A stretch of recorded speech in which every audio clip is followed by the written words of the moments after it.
नर्मदेहर। यह है पीपरी का आश्रम और पीपरी के आश्रम में हमने यात्रा प्रारंभ की यहाँ से नर्मदेहर।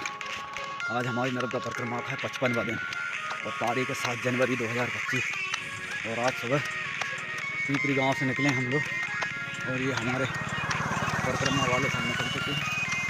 टीम जा रही है पूरी बहुत है। ऐसे ही सुबह 7 बजते हैं सब लोग अपनी झोला बैग उठा के ऐसे चल लेते हैं।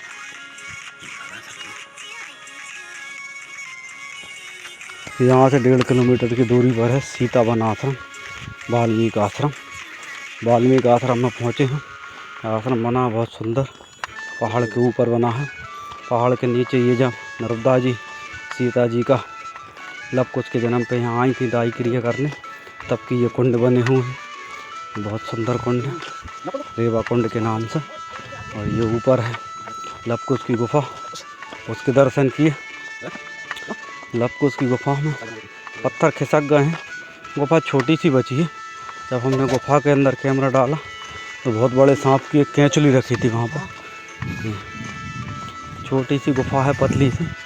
बाबा जी ने बताया पत्थर खिसकने से ये गुफा सकरी हो गई है, वरना पहले अंदर जा सकते थे। इसमें बैठ के ध्यान साधना किया करते थे साधु महात्मा। अभी पत्थर इधर उधर हो गए हैं तो ये केंचुली रखी है सांप की। इसमें बहुत बड़ी केंचुली है, लगता कोई बहुत बड़ा सर्प इसमें निवास करता होगा। और बाबा जी ने बताया घूमता रहता है, एक बहुत मोटा और बहुत बड़ा सर्प है, यहाँ घूमता रहता है चारों तरफ। और ये सीढ़ियाँ चढ़ के ऊपर गए हम तो यहाँ पे मंदिर, यहाँ से ऊपर से अब कुछ गुफा और इस गली से निकल के पहुँच गए हम लव कुश मंदिर। यहाँ पे ये मंदिर के बाहर का बड़ा का पेड़ है, बहुत बड़ा। यहाँ पे ये सब बहुत सुंदर आश्रम बना है। यात्रियों को भोजन विश्राम की सभी व्यवस्था है यहाँ पे।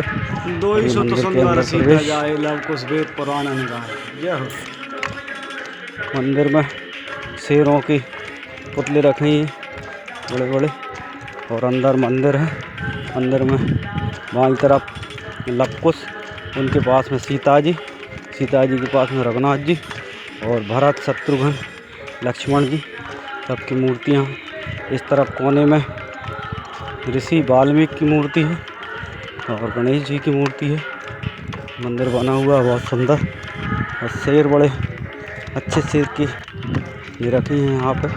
बच्चे जिससे खेलते हैं वो शेर हैं। ये बहुत सुंदर लग रहा है और हिरण वगैरह भी बने हैं अंदर। ये बाहर मूर्तियाँ बनी हैं, बलुआ पत्थर की मूर्ति होने के कारण इनका क्षरण हो गया है और कुछ अंग्रेज और मुग़ल काल में भी इन पर दुर्व्यवहार किया गया है, जिससे ये मूर्तियाँ सब खंडित विखंडित सी हैं।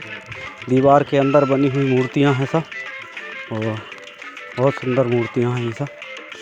यहाँ से थोड़े आगे चल के लगभग 5 किलोमीटर आगे यह बावड़ी खेड़ा का हनुमान मंदिर।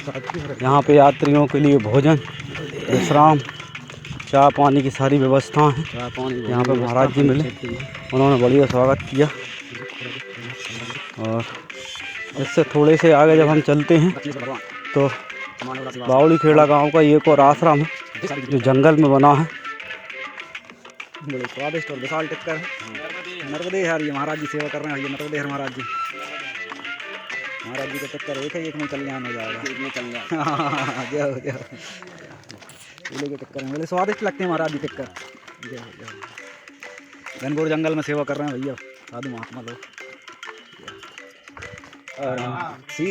यहाँ पर भी भोजन और यात्रियों को विश्राम की सारी सुविधाएं हैं यहाँ पर।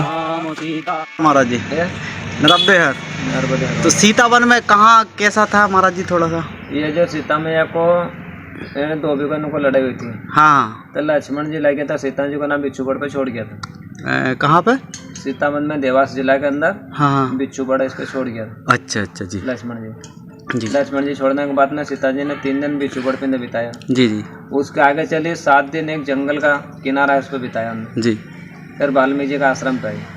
तो वाल्मीकि जी का आश्रम पे रहते बहुत दिन तक बिते दिया हमने। फिर लोग उसका जन्म हो गया। अच्छा, वाल्मीकि आश्रम। हाँ, फिर नर्मदा जी को दाएं पड़ो करने वाले नर्मदा में, न पर वाल्मीकि क्या आई थे नर्मदा जी? हाँ। अच्छा अच्छा। तो दाएं पड़ो करके उनको दाएं पड़ो पूरा करके फिर नर्मदा माई चली गई। हाँ हाँ। फिर लोग उसको जन्म हो गया। फिर राम जी के मंदिर कहीं घोड़ा वोड़ा छुड़ियो करना उनका लगा। हाँ यज्ञ में छूटा। हाँ तो उनकी फिर खोज पूरी नहीं कर पाई। तो राम जी स्वयं वहाँ से आया। अच्छा तो फिर ये डंडक बन में आया। हाँ तो डंडक बन के पूरा के ढूंढ लियो। हाँ। तो सीता जी वाल्मीकि जी का आश्रम बदल के मिले। अच्छा, और वो घोड़ा पकड़ा था वो नदी कौन सी है वहाँ पे? घोड़ा को छाटा है। घोड़ा पछाड़ उसी को कहते हैं, वहीं पे लव कुश ने घोड़ा पकड़ा था। अच्छा बहुत बढ़िया।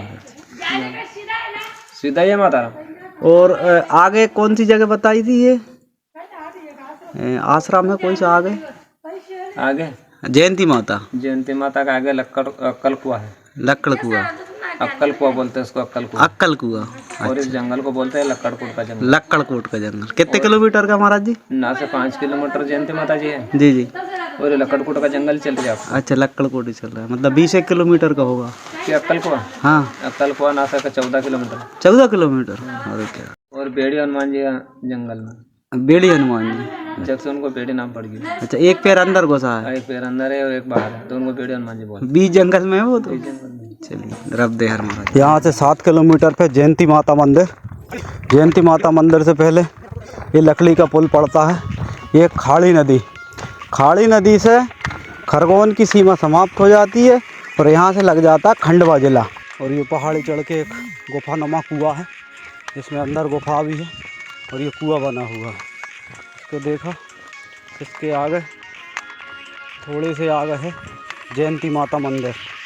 और जयंती माता मंदिर के पास में है आपका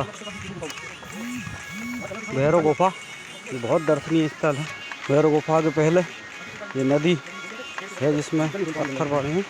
इस नदी को पार करके हम पहुंचते हैं भैरव गुफा। और भैरव गुफा का नज़ारा बहुत सुंदर है। यहाँ पे ये पहाड़ को काट के अंदर एक गुफा बनी है और ऊपर से पानी गिरता है जिसका नज़ारा बहुत सुंदर। और ये हम पत्थरों को, नदी के अंदर पत्थर हैं उनको पार कर करके ये भैरव गुफा पहुँचेंगे। और ये है भैरव गुफा का नज़ारा। थोड़े ही आगे है, ये हम पत्थरों को पार करके जा रहे हैं।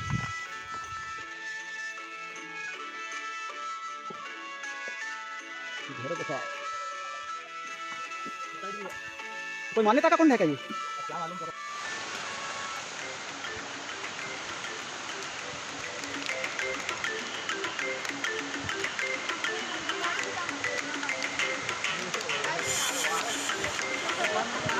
भैरव गुफा की जितनी तारीफ की जाए उतनी कम है।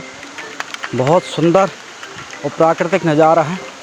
चारों तरफ जल ही जल है और वहाँ से एक बड़ी चट्टान से होकर जल नीचे गिरता है और चट्टान के नीचे है भैरव गुफा, जिसमें के भैरव महाराज के नाम से गुफा है।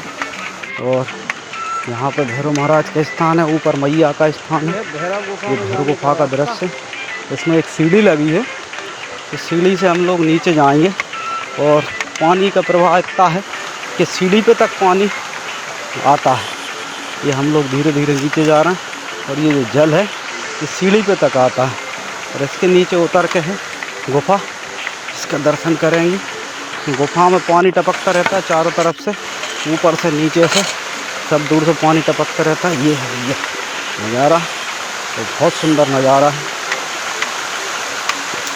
तो इसके बारे में क्या कह सकते हैं, ये तो शब्द अपने पास हैं ही। वहाँ की दर्शन करने में बड़ा आनंद आया और इतना अच्छा प्राकृतिक नज़ारा है यहाँ पर कि हम लगभग आधा पौन घंटे यहीं पे बैठे रहे गुफा के अंदर। बाहर पानी गिर रहा, बाहुबली फिल्म में ऐसा। गुफा के अंदर प्रवेश करेंगे अपन। पानी के चक्कर में लोग जाते नहीं, अंदर गीले हो जाते हैं कपड़े से। अंदर गए, ये गुफा है अंदर भी सब दूर से पानी गिर रहा है, बूंद बूंद टपक रहा है। वहाँ से बाहर का नज़ारा बहुत दिव्य है।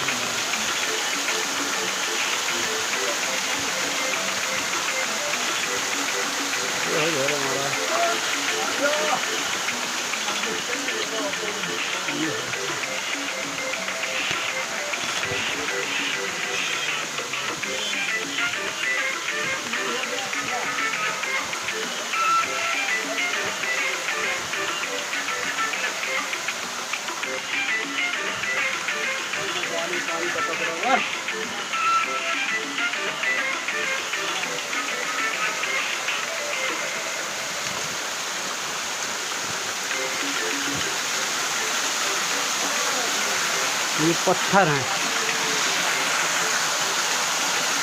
ये पत्थर हैं, ये पन्नी बनी है ना, पत्थर हैं सब।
अभी हमें भैरव गुफा पे, देखिए ये स्थान कितना सुनसान और कितना सुंदर है, मगर यहाँ पर डर की वजह से कोई आता नहीं है। क्या खूबसूरत नज़ारा है, हमारी फोटो से ज़्यादा खूबसूरत।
अब ये लड़कियां दिख रही हैं, इनके फैमिली के साथ ये लोग आए थे, तो इन लोगों ने क्या किया, इनको नहला दिया कि तुम्हारा बढ़िया वीडियो बनाएंगे उसमें नहाते हुए, और इनका वीडियो बनाए नहीं।